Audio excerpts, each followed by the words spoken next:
I really think this top 5 list is scary enough to stop you from finishing. Let's see if you can prove me wrong. Number 5. In 2010, a man from South Jersey named Nick mysteriously went missing. His older brother Mark vanished shortly thereafter. Their small town was devastated by these back-to-back disappearances and feared the worst. There wasn't a shred of evidence for police to go off of, at least not until a few months later when one of Nick's high school acquaintances receives this mysterious post office package. Inside the package are memory cards and hard drives with hundreds of videos to analyze. Eerily enough, the return address was Nick's house, so either Nick sent this himself or someone else mailed it on his behalf well after his disappearance. Perhaps it was sent by whoever was responsible. A lot of the videos are typical teenage vlogging material you'd expect from 2010. Basic stuff like making a sandwich or watching TV. But on the other hand, there are at least 30 videos containing super creepy information relevant to his whereabouts, or should I say his possible remains. Let's retrace Nick's steps. On September 3rd, 2010, Nick goes to the notoriously haunted Pleasant Mill Cemetery in Batstow, Jersey to see what he can find. On the other side of an old bridge in the woods, he sees some 1800 burial markers and an old church that makes him feel creeped out. Though whatever he thinks he sees while standing on this bridge is what freaks him out the most. This is where voices are said to sometimes be heard on the water. Tell me if you see anything.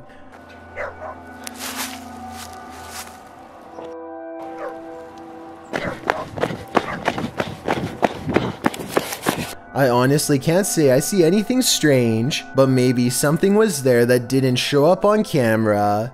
The video ends with him running back to his car looking very serious and scared, wide eyes and all, so he probably really did see something strange.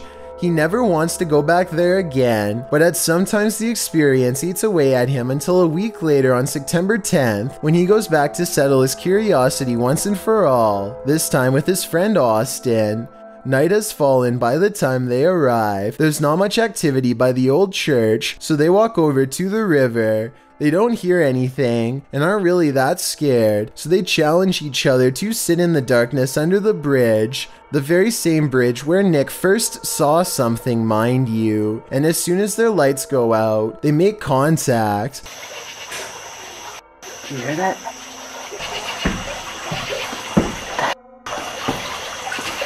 When they turn their lights on to see what's out there,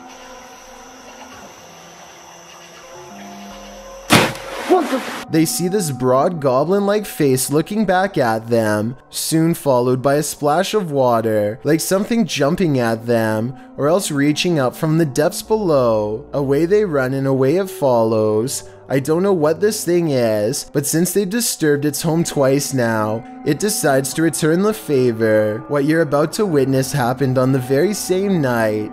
Nick sees movement behind this curtain wall and thinks it has to be his older brother Mark. It certainly looks like someone's hands, and yet no one's there. Suddenly it grows very cold where he's standing, cold enough to see his own breath, which is odd considering it isn't cold enough to see his breath when he's outside looking for Mark.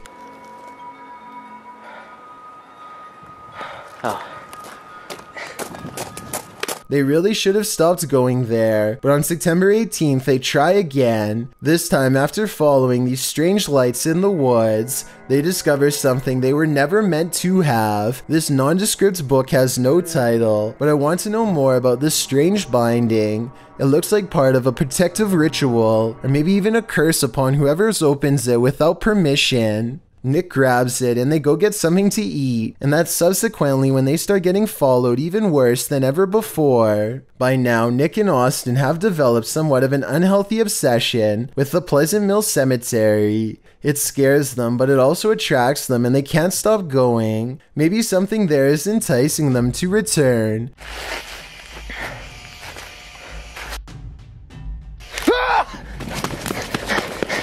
Something that wants its book back. And the more times they visit, the stronger its presence becomes at home.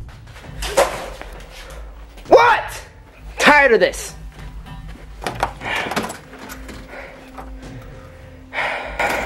Wait.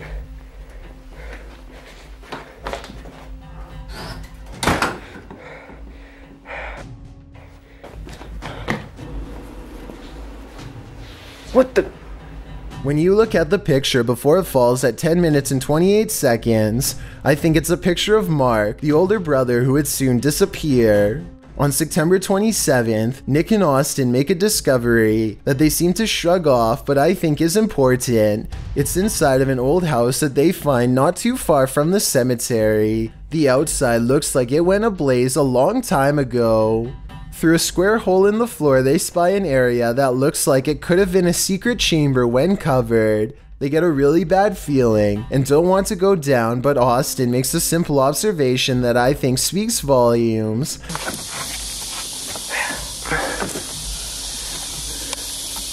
Oh, it smells. Alright, we're wasting time. We gotta go. It could be mold, or it could be a body that hasn't been disturbed in quite some time.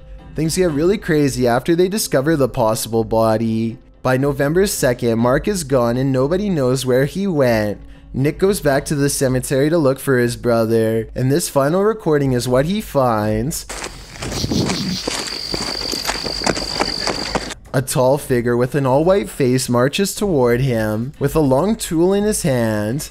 All I will say is that it looks like Nick sadly met the same fate as his brother. Number 4. If you've been watching Scary Countdowns for a while, then you've probably come across this video at some point. What other channels don't bother to tell you is that there's an additional 2 months worth of evidence to analyze. But first, let me start with this viral video of their fateful first encounter. On May 3rd, 2011, a strange man who they've never seen before randomly stands outside of the apartment of a YouTuber named Andrew jdgehlert. Andrew and his girlfriend do what most people would do and dial for help. Here's the original phone call with the authorities. Tell me if you think it's real. And he's just like looking up at the window. He's been there for about 30 minutes now. Yeah, male, maybe about, I don't know, maybe about 30, I guess. I can't tell. There's never an actual voice on the other end, which makes me suspect it could be staged, and I thought 911 operators were trained to stay on the line until police come. That's not what happens here. Yeah. Okay. Anyway, that's where most channels leave off, but this is actually just the beginning. What most people don't know is that there's another 911 phone call made by his girlfriend the very next night on May 4th to anyone who has ever worked in emergency response. Tell me if this second phone call sounds legit or if they're just pretending to talk to someone. I'd really like you to do something about it. Yeah, my boyfriend already made a report. We're on there's a parking lot behind our house. Yeah, 6:50. Okay, thanks. Another night passes, and the figure returns, silent and wide-eyed as ever. Andrew gets upset enough to say something this time, and look what happens to the camera when he does. Hey. Hey. I don't know what's going on. A red flash occurs at 58 seconds, a brief electronic disturbance possibly induced by an intensive wave of emotions, perhaps a telekinetic reaction to getting yelled at. I only say this because the exact same curious red flash happens 6 days later on May 12th, except this time, their stalker is not even there. They simply sense him and then the flash appears. He's not even there! Alright. And by June 17th, it's gotten to the point where Andrew's motion sensor camera keeps zooming in on a figure that simply isn't there. The equipment is having trouble focusing. In other words, on the very same spot where their not-so-secret admirer had stood for over a month straight. So is Andrew manually making it go out of focus, or is there an invisible phantom figure really standing there like he says? But I'm getting way ahead of myself by mentioning the events of June. That's a particularly bad month for them, and we still aren't done talking about May 8th to be exact, when they first started to suspect the perpetrator could be supernatural. Hey, look, he's throwing the window.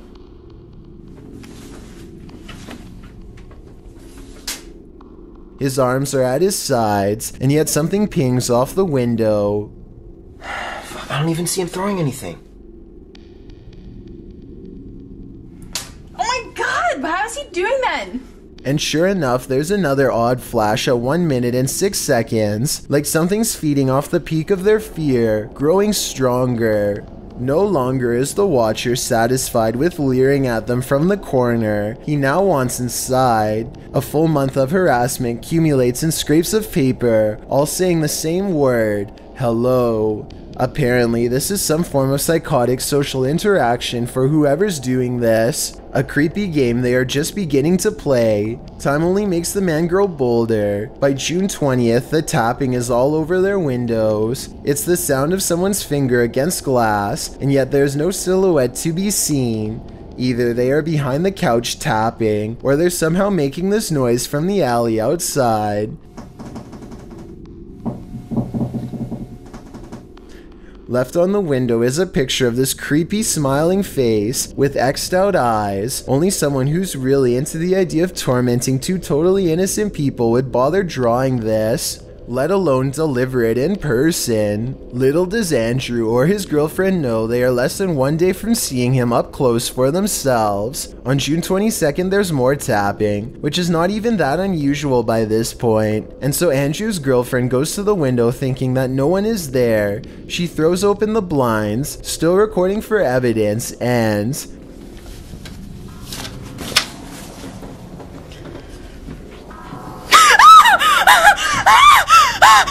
waiting for her is the watcher himself, closer than he has ever been before. It's hard to see, but at 47 seconds he's holding an illustration of the same grisly face as before, X'd out eyes, this time with a message that says hello in the same handwriting as the scrap notes left by their door. I doubt he just wants to only say hello for much longer. Soon he will probably be saying goodbye to them, probably moments before he ends their lives. So if he's standing outside of the house in May and outside of their window by June, then he will probably be standing somewhere inside their house by July. Thankfully, they managed to move out before my theory gets put to the test. Now in a different location with iron bars, they finally feel safe for the first time in months, but their hopes of a peaceful life are shattered by the 1st of July when a familiar figure slides in. Something's off about this extra blurry entrance. He doesn't walk into frame so much as simply materializes. And come to think of it, I've never actually seen him move before. Then when it's time to leave, he vanishes, leaving only a faint trace as he walks. It could be the camera, or it could be editing, or it could be an actual ghost, in which case this may have been the last video, but I doubt it was their final encounter. Number 3. Annie Bennett and her boyfriend move into this old farmhouse 2.5 years ago and have been experiencing a lot of strange happenings ever since, particularly in this blue dining room. The instruments tend to play by themselves over the years, but for some reason this piano has been getting all of the attention lately, so it's where they decide to set up the camera.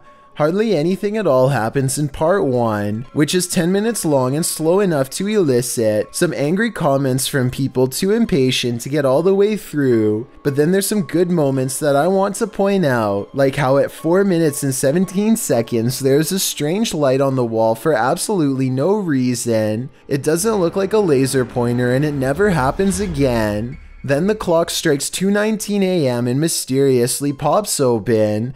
I see no string and no other way for them to have done this, but maybe you do. I suppose now is a more appropriate time to share more about the history of this farmhouse. There used to be an old woman who lived here all by herself. They say at 2:19 in the morning was the exact moment when she is said to have passed on. She was said to have been musically gifted. At 2:19 is also where the Spencer piano seemingly plays by itself. So this high note is conveniently coming from a key that's not even on camera. Obviously Annie or her boyfriend have to be sitting off to the side, or at least that's what I thought until I saw this next part.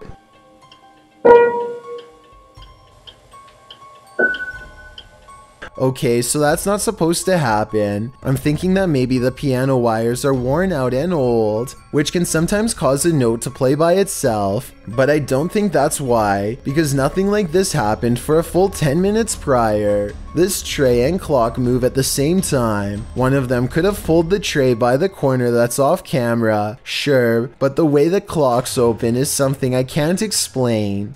And as the night wears on, the spirit becomes stronger, able to play more. Please tell me this piano is one of the old-fashioned types that can play by itself, otherwise I have absolutely no idea how this is possible. And even if it can play by itself, I've never seen a piano that can do what it does at 5 minutes and 49 seconds. Self-playing? Maybe. Self-shutting? No way. I guess Annie could have slammed the lid shut while off camera, but after this reflection fades away like someone is sitting down, I can safely say I've officially run out of rational explanations and can only assume this to be paranormal. And I don't care if someone is sitting off camera or not, there's no way for them to play a piano with the lid on.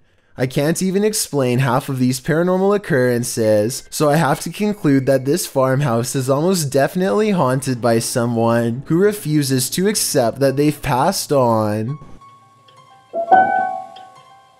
Number 2. October of 2017 is when a Canadian YouTuber named Moosey started to experience supernatural problems in his home that were far from normal. Things like spirit sightings and hearing voices. Something is in his house with him, something he can't see and wants gone. One afternoon, Moosey is playing a PS4 game with his brother when the television starts acting up in a way that's been happening far too often lately.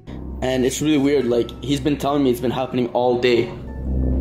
Somebody could have simply turned it off with a remote. His brother Joe isn't holding the remote, but maybe Moosey is. I don't think it was either one of them though, because it looks like somebody unplugged the television, even though they were both across the room. Guys, what the f***? This is what I'm saying. Disconnected again. What's going on? And when you look again at 4 minutes and 23 seconds, you might be able to see the faintest orb go by his wrist. Since this was made in October, I was thinking maybe this was a Halloween video or something like that, but Moosey's paranormal problems continued well into November. That's when it moved into his room. He claims he can no longer sleep because it feels as if something is watching over him. Guys, I don't know what's going on. There's just something preventing me. At 1 minute and 30 seconds, there are bags under his eyes that were not visible in the previous video from a week ago, so I see no reason not to believe what he says. I was tired, I said, yeah, you know, you can see bags under my eyes because I get really tired at my house. After days of no sleep, he now has a plan to cleanse the room. Moosey blends a special root with various household ingredients to make a powdery substance that is believed to keep spirits away. Interestingly enough, the sound on his camera cuts out and this orb appears just outside of his room, so perhaps there is some value in what he's about to do after all. I think it's interesting how the sound cuts off again here, almost like the spirits don't want to hear him finish what he has to say. Demons, be gone. Or it could have just been a technical problem uploading the video to YouTube. Anyway, after completing the exorcism, he waits until 3 AM before declaring everything is okay. He didn't wait long enough though. This is what happens 5 minutes after 3 AM. Free me from all this. Oh my god! Oh my god! Oh my god! Did you guys hear that? I really wish he would have thrown open the door here, so we could have seen for ourselves what was on the other side. The fact that he waits for almost a full minute makes me wonder if this really was his nerves betraying him, or just stalling to give his friends time to get off camera. Nothing is in the other room, but if he wanted to prove beyond a doubt that his house was haunted, he should have swallowed his fear and opened the door a bit sooner. Easier said than done, I guess. Moosey did eventually move 2 years later. He and Hype Mike are giving a tour of their new house when it becomes apparent that his paranormal troubles are far from over. Jesse, Mike, Nick. Whoa! The knocking comes from behind him, yet no one is at the door. However, in the mirror stands a small hooded figure, or maybe it's just the top of Hype Mike's hat. When they check the camera, the picture becomes garbled by what I suspect is paranormal energy from the same ghost as before. It's found their new address and it wants in. At 8 minutes and 27 seconds, they catch a glimpse of someone running up the stairs. Then they see it in a different monitor right outside of their door before the screen goes white. And that's when what happens in Moosey's old house at 3 a.m. repeats itself. The door somehow locks even though they're on the side with a lock on it. So that's either paranormal or just an oversight in their skit, but I was kind of let down when they show it. I'm sorry, but I absolutely refuse to believe that this person in an all-black spandex outfit is a ghost. So I'm not exactly buying this one, but it doesn't mean that the videos in his old house weren't real, or that this wasn't a crazy fan who got their address. I've got a challenge for you. Since you've made it this far, why not like this video and hit subscribe in the next 5 seconds? Because I upload 4 new scary videos every week. If you're curious about what I look like in real life, then go to my Instagram at DylanIsChillinYT and tap that follow button to find out. Number 1. This video, uploaded on October 19th of 2018 by a YouTuber named MacLeod, has gone viral across many different countdown channels. As many times as I've seen this video, none of them have ever given MacLeod proper credit. These channels all insist this video was real, but MacLeod is a super talented special effects artist who made this 3D model using a rubber duck of all things. When lightning strikes at 1 minute and 5 seconds, you can just barely make out the rubber duck shape against the sky. Other than that, there would be nothing to suggest that this was fake other than the title of the original posting, which literally calls it a Cthulhu rubber duck. I think MacLeod used a rubber duck to demonstrate that anything can be made scary using special effects, even toys. So if you ever see a countdown channel saying that this video is real, know that you're getting inaccurate information for that entry. I just wanted to give credit where credit is due.